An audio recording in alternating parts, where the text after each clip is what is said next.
Basketball is a contact sport, and the NBA has been hooping for nearly 75 years. When players square off against one another, large brawls can break out. Let us take a look at some of the heated moments in the NBA. At number 1 is Derek Harper and JoJo English engage in combat in front of NBA Commissioner David Stern. In the 1990s, the rivalry between the Chicago Bulls and New York Knicks was one of the fiercest. On May 14, 1994, Game 3 of the NBA Eastern Conference semifinals had both teams playing against one another as Michael Jordan made his first retirement to play baseball. NBA Commissioner David Stern was a few meters away when English and Harper started fighting in the stands, clearing a few benches.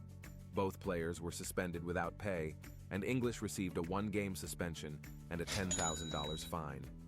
15 additional players who left the bench were fined $2,500 each, and the Chicago Bulls and New York Knicks each received fines of $50,000. At number 2 is Kevin Johnson and Doc Rivers start a massive bench-clearing brawl. The New York Knicks and Phoenix Suns were involved in a fight on March 23, 1993, which led the league to amend a few regulations. The primary organizers were Greg Anthony and Doc Rivers, with Kevin Johnson and Doc Rivers acting as support. Johnson and Rivers each received a 2-game suspension, while a $160,500 fine was imposed on 21 players. Greg Anthony, who had a damaged ankle and joined the altercation, received the $20,500 largest fine. Rivers received a $10 charge from the league, and Johnson received a $15,000 penalty. Because of Anthony's conduct, the league has made it clear that players who leave the bench while not actively participating in the game will be penalized, even if they are doing so to avoid a fight. In my 27 years in the league, I've never witnessed something like it, according to Suns president Jerry Colangelo, who was quoted by the New York Times. It appeared to be spiraling out of control. For a brief period, it seemed somewhat ominous. At one point, it appeared as though the referees had things under control, but when Anthony came off the bench, things truly got out of hand. At number 3 is Alonzo Mourning and Larry Johnson were once teammates but are now sworn enemies. This list includes another New York Knicks fight from the 1990s. This time, it borrows a strategy from the heated rivalry between the New York Knicks and Miami Heat in the 1990s. The fact that Larry Johnson of the Knicks and Alonzo Mourning of the Heat were colleagues with the Charlotte Hornets to begin their respective NBA careers makes this fight even more compelling. Both big guys traded blows during the event, which took place in the opening round of the 1998 playoffs. Coach Jeff Van Gundy of the Knicks clung desperately to Mourning's leg as Charles Oakley intervened to break up the altercation. 2 games were taken away from both players. Mourning was fined $20,000, but Johnson was just fined $10,000. Chris Mills received a $2,500 punishment as well for leaving the bench. At number 4 is the altercation between the New York Knicks and Denver Nuggets, produced the most sanctions in NBA history. Marty Collins's flagrant foul on J.R. Smith in the waning moments of the contest set off this altercation. Players rushed in to join the altercation, which slightly spread to the fans and turned the entire court into a battleground. In response to the severe fines, NBA Commissioner David Stern said, "It is our responsibility to take the harshest measures available to prevent similar breaches in the future and to send a message to all basketball fans that we understand our commitments and take them seriously." Carmelo Anthony received a 15-game suspension, while J.R. Smith received a 10-game suspension after the punishments were determined. Nate Robinson received a 10-game suspension for the Knicks. Jerome James and Nain both received 1-game suspensions. Plus, each club received a $500,000 fine. At number 5 is Malice in the Palace. This is hardly a surprise. The disagreement between Ben Wallace and Ron Artest spilled into the crowd, resulting in this fight, which was included in numerous documentaries. As Steven Jackson and Jermaine O'Neal were spotted fighting with Detroit Pistons fans, it is clear that they were participating in the conflict. When everything appeared to be under control, Ron Artest was hit by a beer that had just shot into the air. Because of how serious the situation was, courtrooms were involved later. Their hopes of winning the title and unseating the Detroit Pistons, the NBA champions from 2004, were significantly diminished by the protracted bans of Jermaine O'Neal, Stephen Jackson, and Ron Artest. Without a doubt, we would have won the championship if the brawl hadn't taken place, according to Jackson. At number 6 is Iverson crosses up Jordan. Although Allen Iverson was not Michael Jordan's spiritual heir, his entry into the NBA in 1996 felt important for comparable reasons. Iverson was perhaps the best guard prospect since his heirness, and every aspect of his rookie year hinted that he would eventually rank among the NBA's all-time greats. On paper, this particular game wasn't all that exceptional.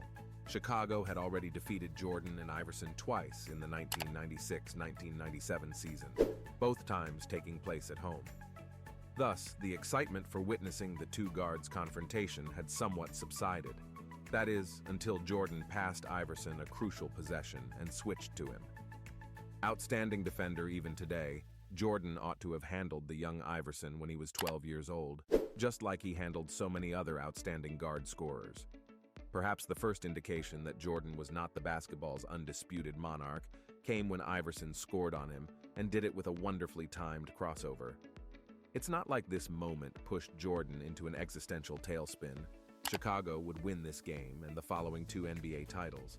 However, it gave Sixers supporters a reason to be enthused about the team's upcoming 10 years, which would also see them make it to the NBA Finals, have Iverson win the MVP award, and have him average over 25 points per game for 8 consecutive seasons. At number 7 is John Starks' dunks on Bulls. No, even though it might make sense given how infrequently Michael Jordan was on the losing side of a highlight. This is not merely a list of people who beat him, but given Jordan's career-long supremacy against the Knicks, any significant Knicks performance versus the Bulls was all the more thrilling. Particularly relevant here is John Starks' decisive victory over Jordan and Horace Grant.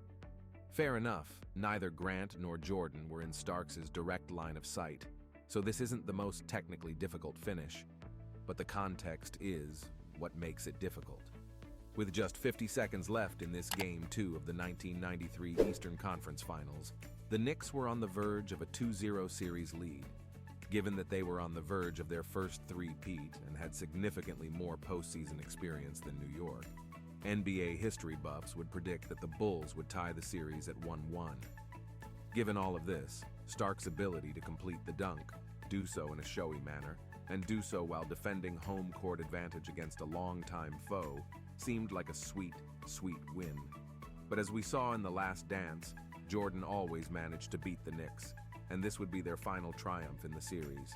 But at the time, New York appeared to have a chance at everything because they led Chicago by 2 games. At number 8 is Game 6 of Lakers-Kings 2002 Western Conference Finals. Imagine the uproar if Game 6 of the 2002 Western Conference Finals had taken place during the height of Twitter's popularity. Referees are routinely lambasted by fans, even when calls are accurate. 6 of the 7 games between the Kings and Lakers were decided by 7 points or fewer in one of the most intense series in NBA history. But in this aspect, Game 6 stands out like a sore thumb. In the contest, the Lakers attempted 15 more free throws than the Kings did. Although free throw disparity alone does not indicate dubious officiating, choices like calling a foul on Mike Bibby after Kobe Bryant elbowed him raised suspicions.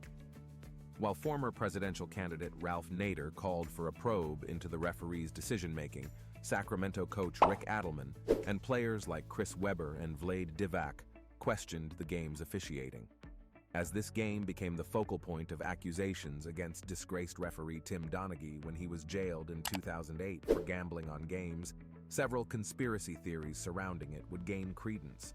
There is still cause for the Kings and their supporters to be incensed, whether or not you accept Donaghy's claim that he was operating on behalf of the league, which allegedly desired a Game 7 of the series.